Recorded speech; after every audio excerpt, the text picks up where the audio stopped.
What's going on, everyone? Talen here, and welcome to another account progression video. Alright, so it is time for another tier 2 character. I'm going to be getting Crescent to tier 2.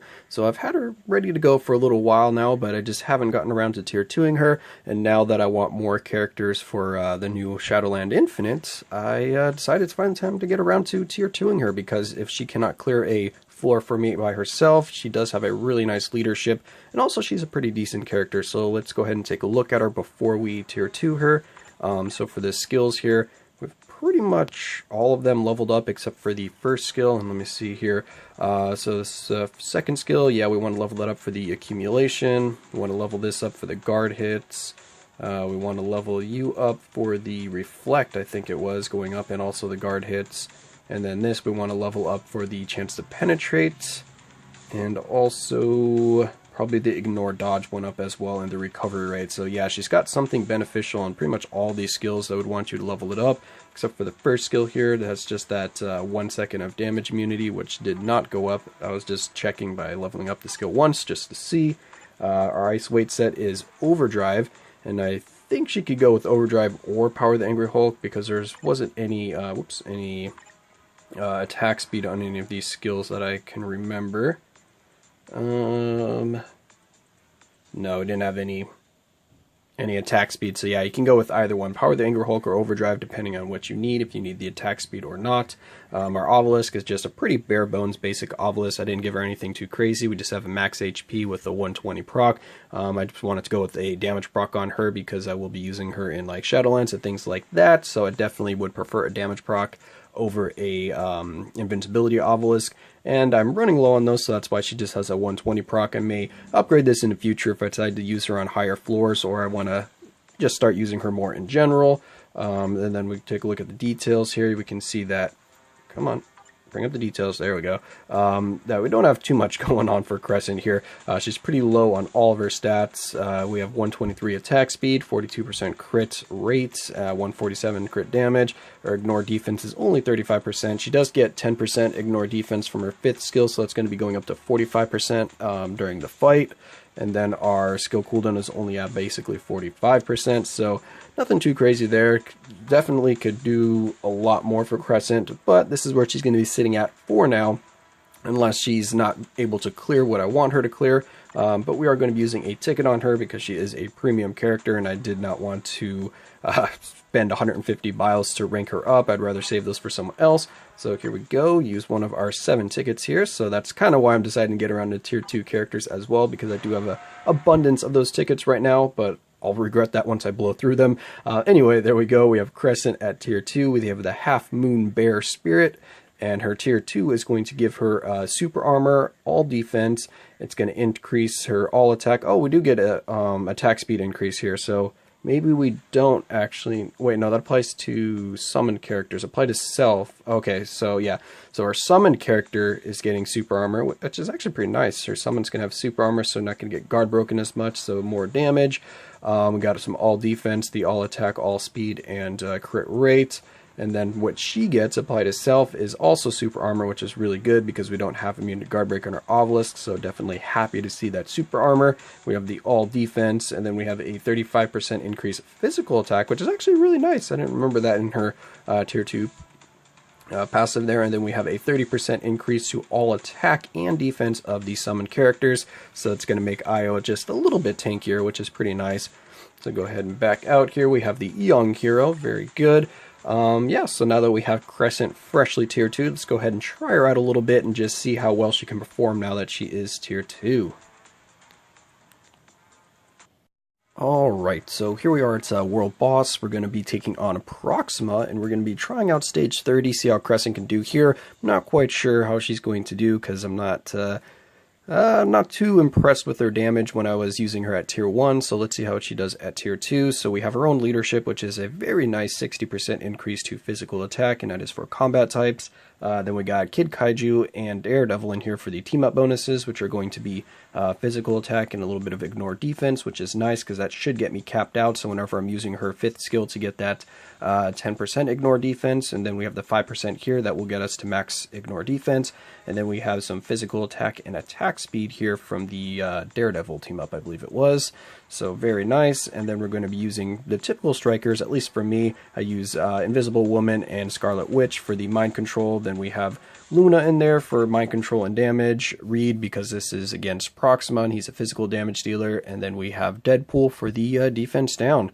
So let's see what Moon Girl can do here at stage 30. Hopefully she'll be able to clear this, because that would be nice, but she is very, very kind of bare bones build. We only have a 120 proc on her. I'm not using any of the good support characters like Coulson or Valkyrie or anything like that, so do keep that in mind, that she can be augmented even more.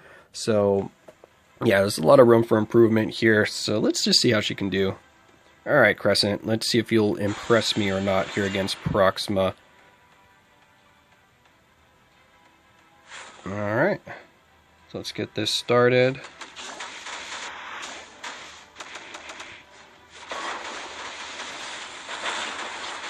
So I'm not too sure what kind of like skill rotation I want to use with Crescent here.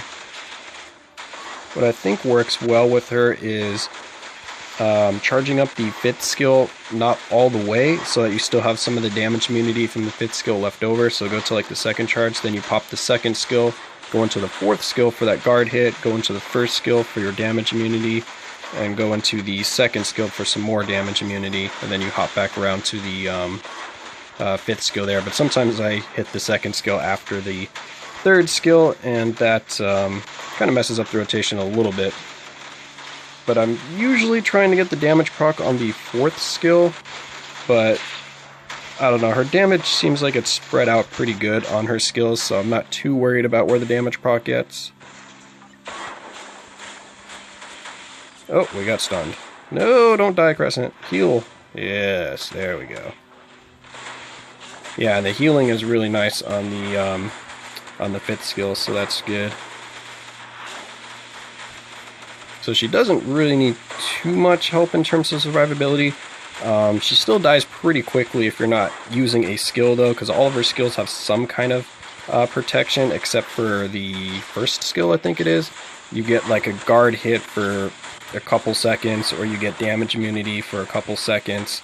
So the immunity isn't last too long, but since it's on pretty much every skill, it does end up kind of evening out to increase their survivability across the board. So, oh, Proxima's running away here.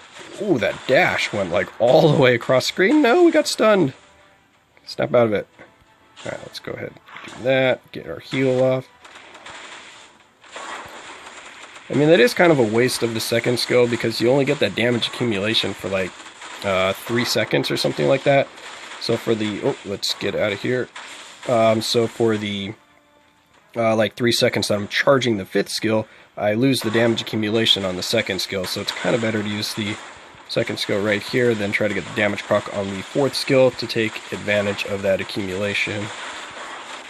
So yeah, that's just a few of the things that are a little annoying about Crescent here, is the kind of duration of the buffs on her skills.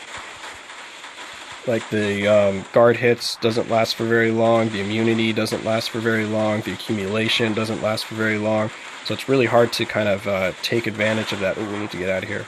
Run! No, switch! Switch! There we go. Yeah, so it's just a little kind of tricky to take advantage of that. I'm not sure if we have the damage here. It looked like it was going to be close.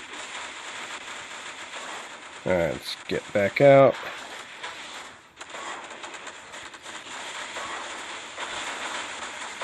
We need to get some more of that defense down from Deadpool going on here. That'll help us out.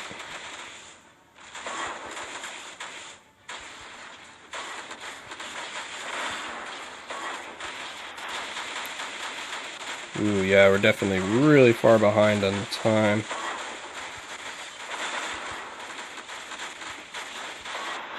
So she probably would only be able to do like a stage... like a stage 20 for me, I would want to say, with my current build on her. Did you really just teleport out of my 5th skill right there, Proxima? That's pretty rude. Uh-oh, what do we have those? Yep, we got purple circles, and we got stunned. Luckily, Crescent was there to take aggro from those purple circles for us. Oh, so we got to the cutscene, but we're very, very behind on time here.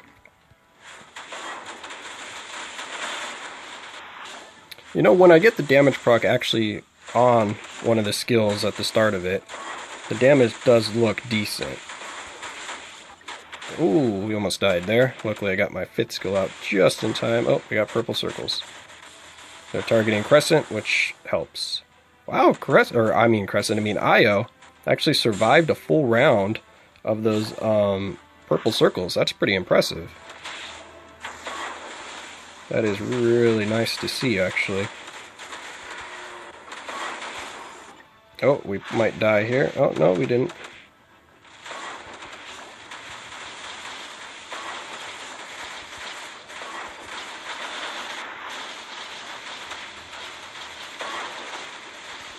Get out of all of that chaos there.